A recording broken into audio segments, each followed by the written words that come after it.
देश और दुनिया की तमाम छोटी और बड़ी खबरों के लिए हमारे चैनल को सब्सक्राइब करना न भूलें और बेल का बटन जरूर दबाएं। नमस्कार दोस्तों, स्वागत है आपका देश लाइव में और आपके साथ एक बार फिर से मैं हूं आशिमा त्यागी। एक महत्वपूर्ण मुद्दे को एक बार फिर आपके बीच लेकर आई हूं और आज की सबसे अहम बात आप ये समझिए दोस्तों कि क्या लोकतंत्र में नेता जनता बनाती है या मीडिया। और अगर मीडिया ही किसी नेता की छवि गढ़ दे तो क्या वो नेता वास्तव में जनता का चुना हुआ होता नेता है या एक ब्रांड बन जाता है। तो आज इसी सवाल का जवाब ढूंढने की कोशिश करेंगे इस चर्चा के माध्यम से। मैं चर्चा में आगे बढ़ूं उससे पहले आप लोगों से अपील, इंसाफ की आवाज़ को बुलंद करने के लिए और सच्ची पत्रकारिता के लिए हमारा यानी देश लाइव का सहयोग करें। साथ ही डिस्क्रिप्शन में दिए गए लिंक को ओपन कर ज्वाइन बटन दबाकर आप हमसे यानी देश लाइव से सीधा जुड़ सकते हैं दोस्तों। तो दोस्तों वापस आज की चर्चा पर लौटते हैं और जो सवाल यहाँ पर खड़ा हो रहा है, तो दोस्तों जो सवाल आज खड़ा हो रहा है, इसी सवाल के केंद्र में आते हैं नरेंद्र मोदी। जी हां, नरेंद्र मोदी, जिनकी राजनीतिक यात्रा सिर्फ चुनावी जीतों की कहानी नहीं है, बल्कि एक बेहद मजबूत और सुनियोजित इमेज बिल्डिंग का भी उदाहरण है। पिछले एक दशक में हमने ये देखा है कि कैसे एक नेता की जो छवि है उस छवि को लगातार चमकाया जा रहा है, उसे हर मंच पर, हर माध्यम, हर फ्रेम में प्रमुखता दी जा रही है, उसे महत्व दिया जा रहा है और कसीदे पढ़े जा रहे हैं। लेकिन ऐसा क्यों और क्या नैरेटिव सेट करना चाहती है मीडिया। तो दोस्तों अगर हम पिछले करीब 11 सालों के आंकड़ों पर नजर डालें, उन्हें अगर हम गौर से देखें तो एक चौंकाने वाली जो तस्वीर है वो सामने आती है। सरकारी डेटा और कई रिपोर्ट्स के मुताबिक केंद्र सरकार ने विज्ञापनों पर लगभग 6,000 करोड़ रुपए खर्च किए। 6,000 करोड़। ये पैसा सिर्फ चुनावी प्रचार का हिस्सा नहीं है, बल्कि सरकारी योजनाओं और उपलब्धियों को दिखाने के नाम पर लगातार खर्च किया गया है। लेकिन जब इन विज्ञापनों में योजनाओं से ज्यादा एक चेहरा नजर आए तो सवाल उठना स्वाभाविक है। सवाल ये कि क्या ये सूचना है या इमेज मैनेजमेंट। और ये सवाल इसलिए क्योंकि मीडिया ही इसकी कहीं ना कहीं एक जड़ है। अब देखिए इस आंकड़े का जिसका मैंने जिक्र किया है, इस आंकड़े को थोड़ा और आसान तरीके से या ये कहीं कि सरल तरीके से समझिए। 6,000 करोड़ रुपए को अगर 11 सालों में बांटा जाए तो हर साल करीब 545 करोड़ रुपए बैठते हैं, यानी हर दिन लगभग 1.5 करोड़ रुपए सिर्फ विज्ञापनों पर खर्च किए गए हैं।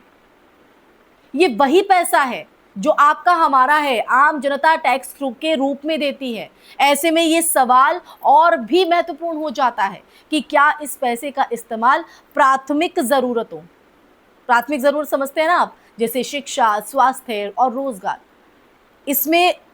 उसमें नहीं होना चाहिए था। आपको क्या लगता है दोस्तों कि ये जो पैसा है जो विज्ञापनों में खर्च किया गया, जो हमारा जेब से ये पैसा टैक्स के रूप में लिया जाता है, वो हमारी ज़रूरतों के लिए होना चाहिए था या विज्ञापनों के लिए। अब देखिए यहाँ पर सबसे अहम भूमिका निभाता है मीडिया। आज भारत में करोड़ों लोग टीवी चैनल्स, अखबारों, सोशल मीडिया के जरिए अपनी जो राय है वो सेट करते हैं। आप भी करते होंगे। जब सरकार खुद सबसे बड़ा विज्ञापन दाता बन जाए तो मीडिया की स्वतंत्रता पर असर पड़ना तय है, क्योंकि जिस मीडिया हाउस की आय का एक बड़ा हिस्सा सरकारी विज्ञापनों से आता है, तो उसके लिए सरकार से तीखे सवाल पूछना आसान नहीं होता है। और यही वजह है, यही कारण है कि आज गोदी मीडिया जैसी बहसें आम हो गई हैं, डिबेट जो है ये आम हो गई है और यहीं से कहीं ना कहीं भारतीय मीडिया का पतन भी शुरू हुआ है। तो दोस्तों टीवी पर लगातार चलने वाले विज्ञापन, अखबारों में फुल पेज एड्स, दोस्तों टीवी पर लगातार चलने वाले विज्ञापन, अखबारों में फुल पेज एड्स और सोशल मीडिया पर टारगेटेड कैंपेन, ये सब मिलकर एक ऐसा माहौल क्रिएट करते हैं, ऐसा माहौल बनाते हैं जहां सरकार की छवि हमेशा सकारात्मक और मजबूत दिखाई देती है।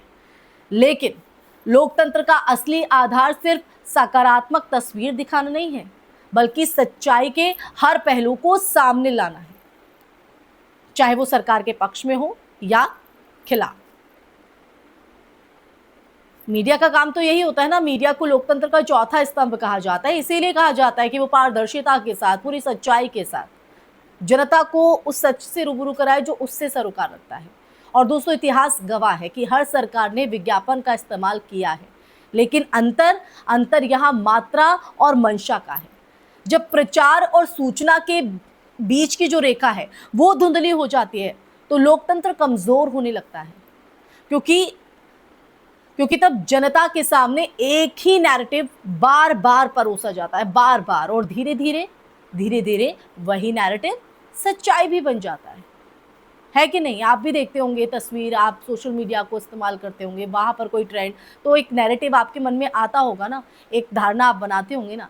और देखिए, इन तमाम चीज़ों के में सबसे दिलचस्प बात यह है कि इस पूरी प्रक्रिया में नेता एक इंसान से ज़्यादा एक ब्रांड बन जाता है, एक ऐसा ब्रांड जिसे हर जगह देखा जा सकता है, सुना जा सकता है, हर योजना में, हर घोषणा में, हर सफलता की कहानी में।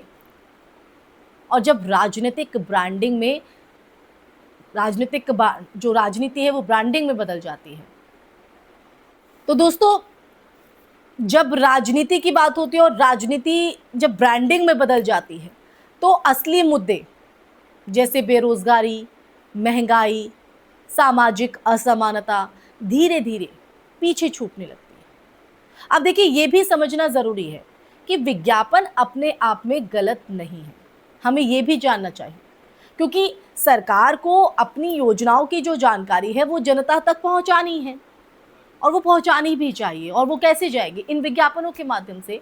लेकिन जब ये जानकारी एक तरफा हो जाए, जब उसमें सवालों की गुंजाइश ही खत्म कर दी जाए, तब ये लोकतंत्र के लिए खतरे की घंटी बन जाती है।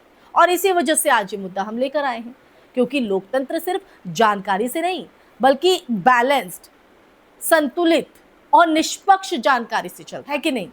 निष्पक्ष जानकारी, और वो निष्पक्ष जानकारी कैसे आएगी? जब एक तरफा एड्स या एक तरफा विज्ञापन या एक तरफा कसीदे पढ़ने से नहीं, पूरे सच के साथ एक संतुलित और निष्पक्ष तस्वीर रखने के साथ ये पारदर्शिता आएगी। तो दोस्तों, अंत में मुद्दा सिर्फ 6000 करोड़ रुपए का नहीं है, बल्कि उस सोच का है, उस मानसिकता का है जिसमें छवि को हकीकत से ज़्यादा महत्व दिया जाता है। और जब छवि की अगर बात करें तो छवि ही हकीकत बन जाए तो फिर सच और झूठ के बीच का जो फ़र्क करना है वो मुश्किल हो जाता है।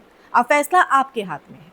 आप जो देख रहे हैं, क्या वो पूरी सच्चाई है या सिर्फ वही हिस्सा है जो आपको दिखाया जा रहा है? तो दोस्तों, आज इसी सवाल के साथ इस चर्चा पर विराम मैं लगाना चाहूँगी, लेकिन इस सवाल का जवाब आपके मन में क्या है? कमेंट सेक्शन में कमेंट करके अपने जवाब ज़रूर साझा कीजिएगा। इस पर आपकी राय क्या है वो भी आप ज़रूर बताइएगा। इस वीडियो को ज़्यादा से ज़्यादा शेयर कीजिएगा, हमारे चैनल देश लाइव को सब्सक्राइब कीजिएगा। फिर हाजिर होंगे ऐसी चर्चा लेकर, तब तक के लिए आप ख्याल रखिए अपना। जय हिंद, जय भारत, नमस्कार।